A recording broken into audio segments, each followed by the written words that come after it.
Kalau pada hari Minggu malam lalu di program yang sama, Apa Kabar Indonesia Malam, kami mengatakan bahwa lanjutan proses persidangan MK yang berlangsung 1 April kemarin ini merupakan proses yang sangat penting, di mana adu ahli, adu kemudian juga saksi dilakukan oleh pihak pemohon, kemudian juga pihak terkait untuk bisa membuktikan siapakah kemudian yang nanti akan dikabulkan gugatannya oleh Hakim MK. Ini kita bisa bilang adu sakti. Nah, mulai hari kemarin, hari Senin kemarin, kita sudah mendengarkan jajaran saksi, jajaran ahli yang dikeluarkan pasangan 01, pasangan 03 juga. Selama 2 hari ini, mereka memberikan keterangan, kesaksian menurut pandangan mereka mengenai proses pemilu yang berjalan. Apakah kemudian yang mereka sampaikan bisa meyakinkan para Hakim MK bagaimana dengan pandangan dari pasangan 02 sebagai pihak terkait. Kita akan bahas malam hari ini. Sudah hadir di samping saya yang juga merupakan tim hukum dari pasangan 02 Prabowo Gibran, yaitu Bang Martin Lukas Simanjuntak. Selamat malam Bang Martin. Selamat malam Bu Putri. Baik, dan untuk bisa memberikan pandangannya dari hukum tata negara sudah hadir juga di samping saya Bang Margarito Kamis. Bang Margarito, Assalamualaikum warahmatullahi wabarakatuh. Selamat malam. Sudah terhubung juga pakar hukum tata negara lainnya yang juga akan memperkaya pandangan ataupun sudut pandang kita melihat proses persidangan yang sudah berlangsung, mendengarkan keterangan saksi ahli ini selama 2 hari, kemarin dan juga hari ini, yaitu Prof. Denny Indrayana sudah bergabung. Assalamualaikum warahmatullahi wabarakatuh. Selamat malam Prof. Waalaikumsalam warahmatullahi wabarakatuh. Selamat malam semuanya. Baik, kita tinggal menantikan kehadiran yang juga nanti akan lewat daring, yaitu kuasa hukum atau perwakilan kuasa hukum dari tim Ganjar Mahfud pasangan 03 Pak Sira Prayuna. Kami sudah sajikan tadi sedikit cuplikannya. Bang Martin, bisa langsung saja kita akan mulai dengan memberikan penilaian. Sudah mendengarkan apa yang disampaikan oleh saksi, ahli dari pasangan 03 pada hari ini. Bagaimana penilaiannya? Ya, yang pertama begini, karena sengketa Pilpres ini kan hasil yang diperiksa diadili ya. Nah, dari yang kita amati hari ini, baik ahli maupun saksi-saksi yang dihadapkan ke depan persidangan dan diperiksa ini, menurut pendapat kami dan tim, ini tidak cukup untuk membuktikan dalil yang ada di posita dari pemohon 02, pemohon nomor 2 maksudnya ya. Dari saksi fakta juga mereka itu kan bawa ada sekitar 11. Dan representasi dari kehadiran saksi itu tidak cukup menurut hemat kami untuk membuktikan adanya setidaknya selisih 9% lah. Kita jangan berbicara selisih dengan suara pasangan Ganjar Mahfud lah. Kalau itu kan udah seperti langit dan bumi ya. Kita berbicara mengenai ketentuan apabila ingin dihadapkan terhadap 2 putaran. Berarti kan harus ada 9% suara yang hilang nih dari 02.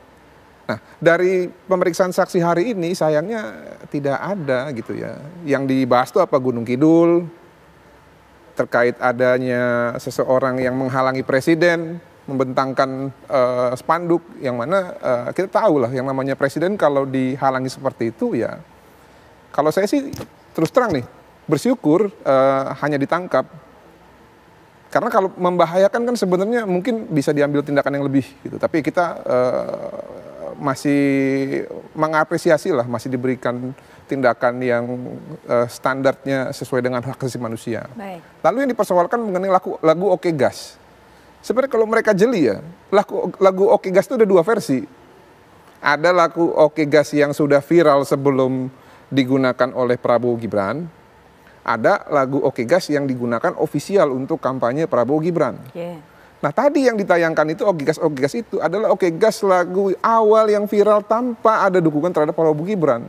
Dan tidak ada asosiasinya terhadap pengkampanyean di wilayah sebagaimana dimaksud oleh saksi tadi. Jelas kok itu senam, semua gembira, yang gembira. Tidak ada arahan-arahan untuk memilih Prabowo Gibran di acara senam tersebut. Dan apabila ada screenshot oleh salah satu kepala daerah mengatakan 02 paling pas atau apa, itu tanggung jawab dia selaku kepala daerah yang juga adalah politisi. Itu hal yang berbeda.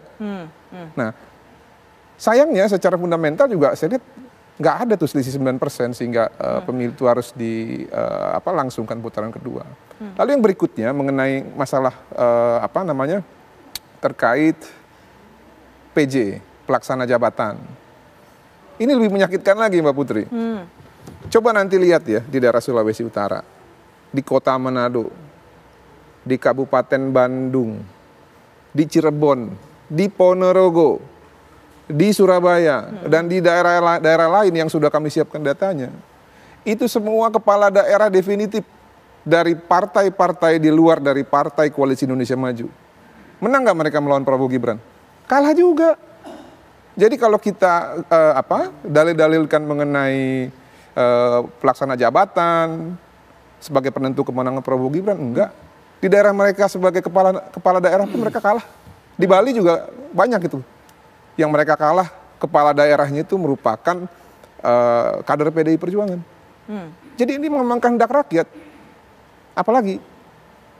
Oke, baik. Itu saja sih kalau dari saya. Baik, itu penilaian ataupun juga pandangan dari kuasa hukum pasangan 02. Prof Denny, kalau melihat pandangan dari Bang Martin, artinya memang tidak cukup meyakinkan para saksi, para ahli ini yang diajukan oleh pasangan 03 pada hari ini. Menurut pengamatan dari Prof Denny seperti apa?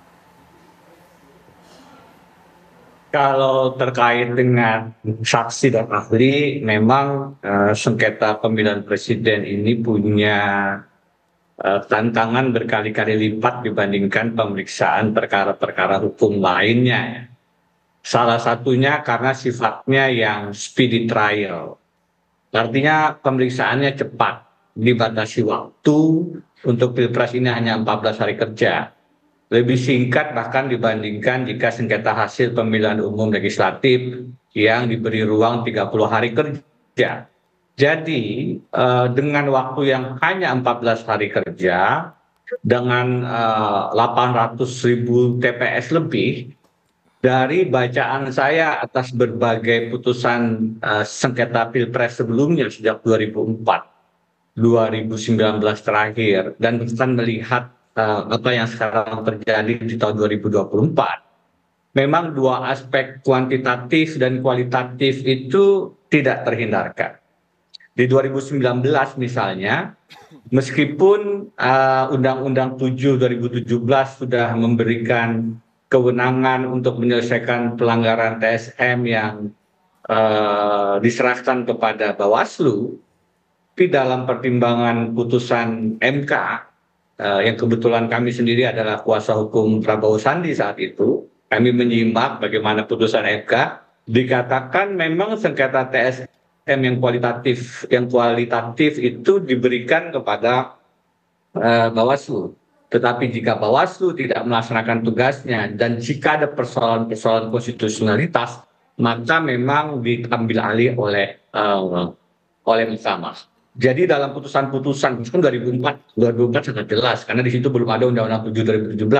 MK dengan jelas mengatakan mereka punya tanggung jawab konstitusionalitas, tidak hanya pasal 24C ayat 1 Undang-Undang Dasar memeriksa sengketa hasil pemilihan umum, tapi juga dikaitkan dengan prosesnya yang harus sesuai prinsip pasal 22 ayat 1 langsung umum bebas rahasia jujur dan adil. Nah, dalam konteks Pilpres 2024 sebenarnya nuansanya tidak berbeda ya. Pertama tentu ada sengketa angka, ada sengketa yang terkait dengan kualitatif, dan ini sangat sulit pasti dibuktikan karena rentang suaranya memang sangat jauh. Tetapi kemudian di luar itu ada persoalan prosedur terkait dengan pendaftaran pasangan calon, lebih khusus terkait dengan Gibran Rakabuming Raka. Kita lihat ada ahli yang dihadirkan baik di 01 maupun di 03 menyoal bahwa pendaftaran misalnya tidak sesuai dengan PKPU yang tidak dirubah setelah putusan MK dan seterusnya.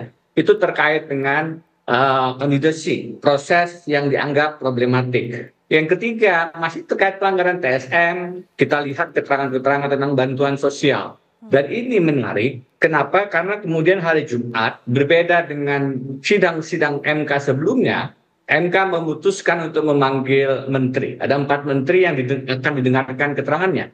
Mengapa ini menarik? Karena di tahun-tahun sebelumnya, di Pilpres sebelumnya, permintaan semacam itu bukan tidak ada.